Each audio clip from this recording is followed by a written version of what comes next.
Kamusta mga kababayan? New day, new carrot, halaya, halawa sa Pakistan. Ngayon, magluluto tayo dahil mura ngayon ang carrot, season, fresh, tsaka super juicy. Masarap pa yan i-juice with apple. Ang sarap, napaka-healthy niya. So, umpisahan na natin. Iluluto lang natin yan sa butter oil, tsaka milk, dairy cream. Yun.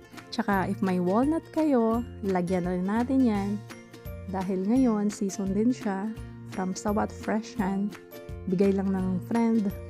Ayun, binubuksan natin isa-isa. Makikita nyo. Ang fresh. Crunchy. Super. Napaka-healthy pag lahat is fresh. Ayun.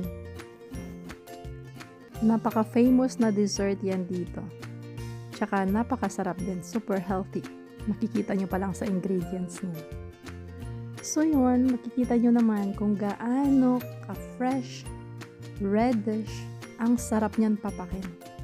Alam mo yung kamote, parang ganyan lang din. Ang mga bata, mahilig din dyan, papak ng papak. Ayun, umpisahan na natin ang pagluluto sa butter oil or margarine, pwede din.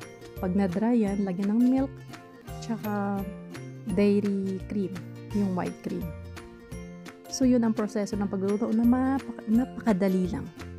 So, itry nyo na rin mga kababayan dito sa Pakistan na mga ka-sisters, murang-mura ngayon yung carrot. Grab the opportunity habang may marami pa siya. Marami pang season ngayon. Ayan ang finished product natin. Salamat!